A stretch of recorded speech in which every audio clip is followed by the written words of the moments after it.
مولانا محمد وسلم الصلاۃ والسلام علیک یا سیدی یا رسول اللہ وعلی آلک و اصحابک یا سیدی یا حبیب اللہ الصلاۃ والسلام علیک یا سیدی یا حبیب اللہ وعلی آلک و اصحابک یا خاتم النبیین نحمدہ و نصلی علی رسول الکریم اما بعد قال اللہ تبارک و تعالی فی القرآن المجید والفرقان الحمید ثم اورثنا الکتاب الذین اصطفینا من عبادنا صدق اللہ مولانا العظیم وصدق رسولہ النبی الکریم الامین قال اللہ تبارک و تعالی فی شان حبیبہ ان اللہ و ملائکتہ یصلون علی النبی یا ایھا الذین آمنوا صلوا علیہ وسلموا تسلیما اللہم صلی علی سیدنا و مولانا محمد وعلی آل سیدنا و مولانا محمد وبارک وسلم صلوا علیہ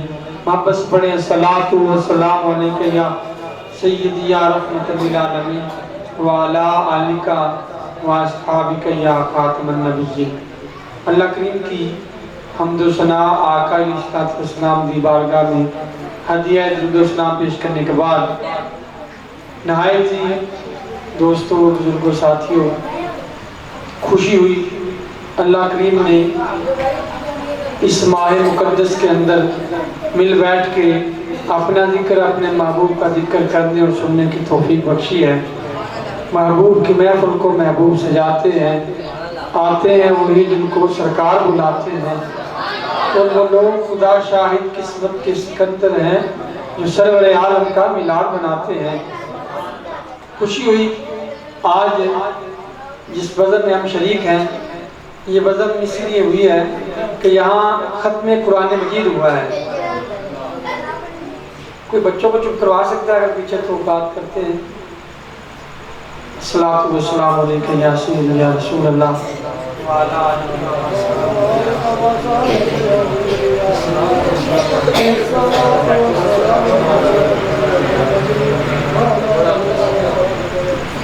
پورا مہینہ رمضان مبارک کے نیک ساعتوں میں قرآن مجید کی تلاوت ہوتی رہی، ختم قرآن مجید ہوا۔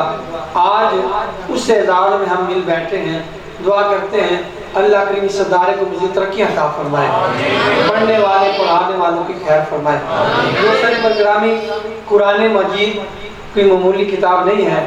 اس کو مجید اس لیے کہتے ہیں، قرآن کو قرآن مجید اس لیے کہتے ہیں، مجید مجد سے نکلا ہے جس کا معنی اعلیٰ ہونا، اچھا ہونا، عزت والا ہونا، برائی والا ہونا، کہ اس کو اچھائی اچھائی ہے۔ مجید اس لیے کہتے ہیں قرآن کو، جب یہ بیت المعمور سے آتا ہے، اس کائنات میں جتنی بھی کتابیں تھیں جو سب سے افضل تھی وہ قرآن مجید تھا۔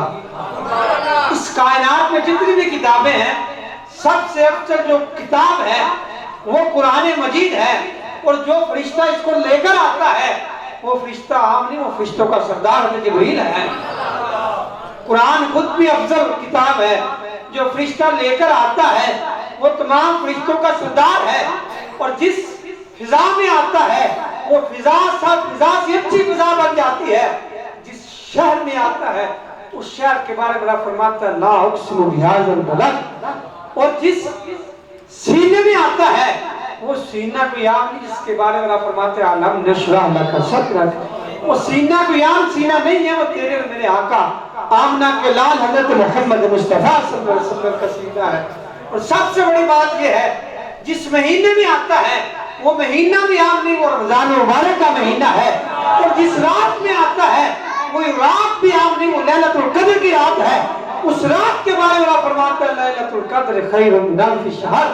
دوستان گرامی، ایک رات کے مشتر حصے میں قرآن نازل فرماتا ہے، وہ رات اتنی شانوں والی، وہ رات اتنی مقام والی بن جاتی ہے۔ اللہ کریم فرماتے ہیں کہ یہ رات 1000 مہینوں سے افضل ہے۔ ایک رات جس کی رات کے اندر قرآن نازل ہو وہ رات 1000 مہینوں سے افضل بن جاتا ہے۔ یارو وہ حافظ قرآن کتنا خوش قسمت ہے جو اپنے سینے میں قرآن کو سنبھال لیتا ہے۔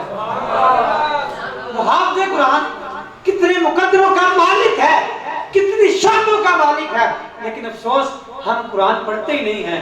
آج کل کے دور میں موبائل ٹچ آ گئے ہیں، کسی نے وہ قرآن بھی موبائل کے اندر ہی کیا ہوتا ہے، وہ موبائل سے پڑھ لیتے ہیں، بیٹھ جاتے ہیں، ٹھیک ہے ثواب تو ہوتا ہے۔ ہمارے جو گھروں میں قرآن مجید ہے وہ تاکوں کے اندر پڑے رہ گئے، ریلوں کے اندر پڑے رہ گئے، مٹی لگی رہتی ہے، ہم خیال نہیں کرتے۔ ایک جگہ میں نے دیکھا قرآن مجید کو یہ جالا لگا ہوا نا، جالا وہ لگا ہوا تھا، اس کا مطلب ہے کبھی قرآن اٹھایا ہی نہیں ہے۔ جو قرآن سے غافل ہو جاتا ہے پھر در در کی ٹھوکریں کھاتا ہے۔ یاد رکھنا جو قرآن سے یاری لگا دیتا ہے اللہ تعالیٰ استعطا فرماتا ہے، اللہ کریم شان عطا فرماتا ہے۔ ہم قرآن اٹھاتے نہیں ہیں، انہا ماشاءاللہ جو پڑھتے ہیں وہ سمجھ کر نہیں پڑھتے۔ یاد رکھنا جو سمجھ کر پڑھتے ہیں نا قرآن کو دلوں میں گھر کر جاتا ہے۔ حضرت طفیل بن عمر دوسی رضی اللہ تعالیٰ عنہ، توجہ کرنا، سلام قبول نہیں کیا تھا، کلمہ نہیں پڑھا تھا، نان مسلم تھے، مسلمان نہیں تھے۔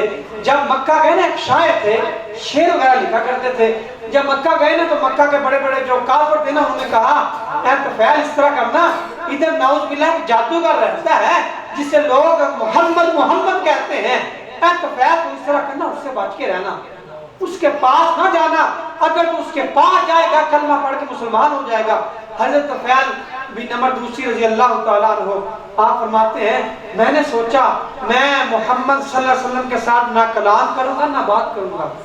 خود بھی شاعر تھے، خود بھی شعر لکھا کرتے تھے، کتابیں لکھا کرتے تھے، دل میں سوچا جو مسلمانوں کا نبی ہے میں اس کے ساتھ بات بھی نہیں کروں گا، کہیں ایسا نہ ہو وہ مجھ پر اپنا رنگ نہ چڑھا دے، میں کلمہ پڑھ کے مسلمان نہ ہو جاؤں۔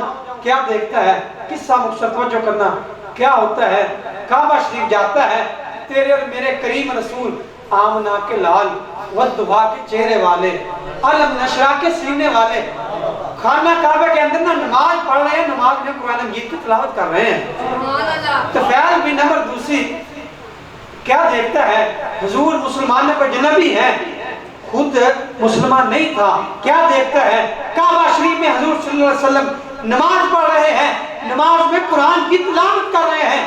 جب حضرت طفیل رضی اللہ تعالیٰ عنہ آپ نے وہ قرآن سنا نا، قرآن پہ آپ نہیں پڑھ رہا تھا، آمنہ کا لال پڑھ رہا تھا۔ تیرا قرآن پڑھنا اور ہے، میرا قرآن پڑھنا اور ہے، وہ نبی جو رب کا بھی محبوب نبی ہے جب وہ کعبہ شریف کے اندر قرآن پڑھتا ہوگا کیسا سنا ہوگا، کیسی وہ آواز ہوگی۔ حضرت طفیل بن عمر دوسی رضی اللہ تعالیٰ عنہ مسلمان نہیں تھے، سوچا تھا کہ مسلمانوں کے نبی کے پاس بھی نہیں جاؤں گا، کلام بھی نہیں کروں گا۔ جب کعبہ شریف کے پاس گئے نا ایک دیوار کے ساتھ ٹیک لگا لیتے ہیں اور قرآن سننا شروع کر دیتے ہیں۔ حضور قرآن پڑھ رہے ہیں، حضرت طفیل قرآن سن رہے ہیں۔ قصہ مقصد جب حضور سلام پھیرتے ہیں نا حضرت طفیل قدموں میں گر جاتے ہیں، حضرت طفیل قدموں میں گر عرض کرتے ہیں یا رسول اللہ قرآن پھر سناؤ۔ دل نہیں بھرا، حضور قرآن پھر سناؤ۔ قرآن سنتے رہتے ہیں، قرآن سنتے رہتے ہیں، جب قرآن دل میں سمائے نا قدموں میں گر کے مسلمان ہو جاتے ہیں۔ حضرت عمر رضی اللہ تعالیٰ عنہ آپ کی زندگی پڑھ کے دیکھیں، گھر سے نکلتے ہیں، ایک دن سوچا دل میں برا خیال آیا نعوذ باللہ، سوچا آج جو مسلمانوں کا نبی ہے نا اس کا قصہ تمام کر دوں گا، ارادہ خطرناک تھا۔ گھر سے نکلتے ہیں، اپنی بہن کے گھر جاتے ہیں، کیا دیکھتے ہیں آپ کی بہن قرآن کی تلاوت کر رہی ہے۔ میں بات قرآن کی کر رہا ہوں، ہم قرآن پڑھتے نہیں ہیں، اگر کوئی پڑھتا ہے تو سمجھ کے نہیں پڑھتا۔ حضرت عمر رضی اللہ تعالیٰ عنہ اتنے بڑے جرنیل، اتنے بڑے مسلمانوں کے لیڈر، خلیفۃ المسلمین جب بنتے ہیں، وہ عمر اگر زمین پر اپنا ہاتھ مارتا ہے زلزلہ رک جاتا ہے، وہ عمر دریا نیل کو خط لکھتا ہے پانی چل پڑتا ہے۔ گھر سے نکلے، آج مسلمان نہیں تھے، آج میں مسلمانوں کے نبی کا قصہ تمام نعوذ باللہ کر کے آؤں گا۔ جب اپنی بہن کے گھر گئے کیا سنتے ہیں قرآن کی آواز آ رہی ہے، دروازہ کھٹکھٹایا، اندر آئے، بہن سے پوچھا بہن کیا کر رہی تھی، کہا میں قرآن کی تلاوت کر رہی ہوں۔ قرآن کی بڑا مارا ہے، بہن قرآن چھوڑ دے۔ بہن نے کہا اب یہ قرآن نہیں چھوڑ سکتا، اب یہ کلمہ نہیں چھوڑ سکتا۔ کیوں نہیں چھوڑ سکتا تھا؟ کیونکہ آمنہ کے لال نے پڑھایا تھا، وہ دعا کے چہرے والے نے پڑھایا تھا۔ اے میرے بھائی یہ قرآن نہیں چھوڑ سکتا، تو مار سکتے ہو۔ وہ شاعر نے ترجمانی کی، آپ کی بہن کہنے لگے مارتے رہے، آؤ مارو منو رج رج مارو، آؤ مارو منو رج رج مارو، تے میں عذر نہ پیش لیا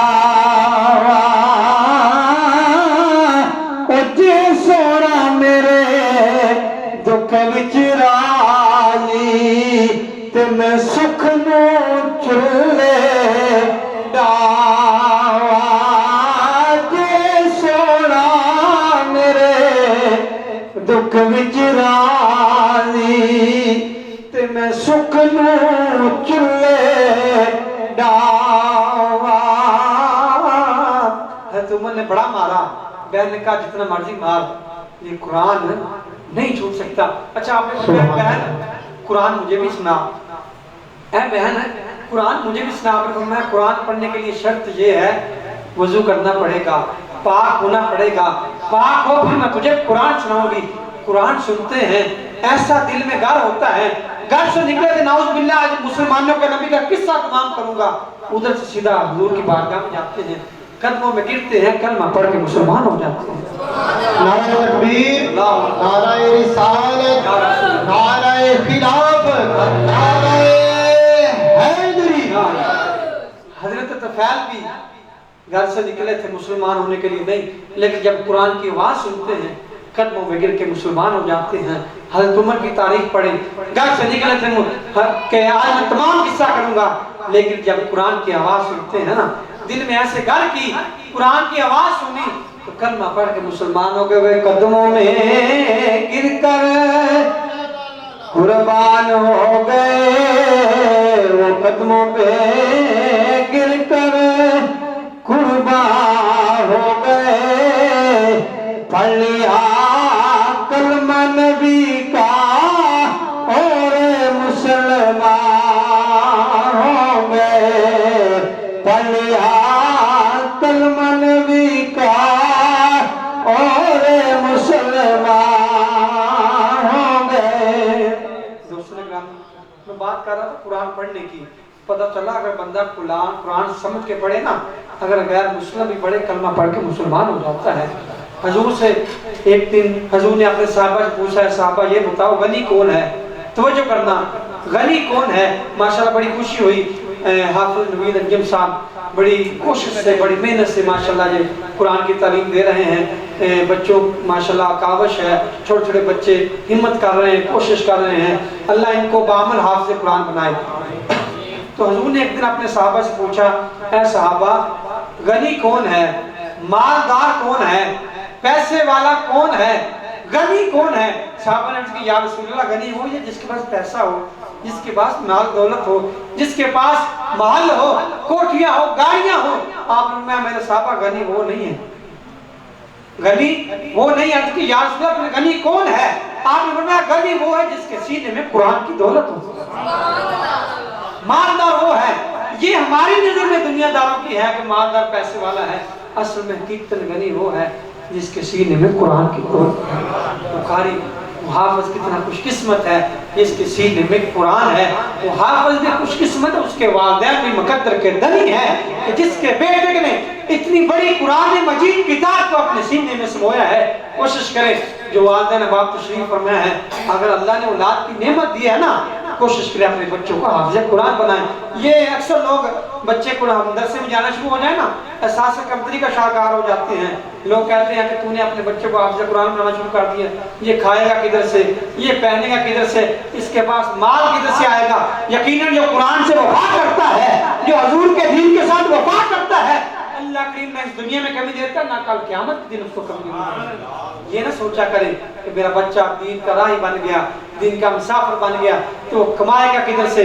یہ میں نے اپنی آنکھوں سے دیکھا ہے، بڑے بڑے ڈاکٹر نیچے بیٹھے ہوتے ہیں، بڑے بڑے انجینئر نیچے بیٹھے ہوتے ہیں، بڑے بڑے ڈگری والے نیچے بیٹھے ہوتے ہیں۔ اللہ حافظ قرآن کو وہ شان عطا فرماتا ہے، اللہ عالم دین کو وہ شان عطا فرماتا ہے۔ اسٹیجوں کی زینت حافظ قرآن ہوتے ہیں، عالم دین ہوتے ہیں، بڑی بڑی ڈگری والے۔ ویسے بھی یاد رکھنا بچوں کو دنیاوی تعلیم بھی دیں، ڈاکٹر بنائیں، انجینئر بنائیں، لیکن کم سے کم تعلیم اتنی دینی بھی دے دیں کل جب تو مر جائے نا تیرے لیے کفن دفن کا انتظام بھی کر سکے، تجھے غسل بھی دے سکے، تیرا کم سے کم تیرا بیٹا ایسا قابل ہو، اتنا دین آتا ہو تو تیرا نماز جنازہ پڑھ سکے یا پڑھا سکے،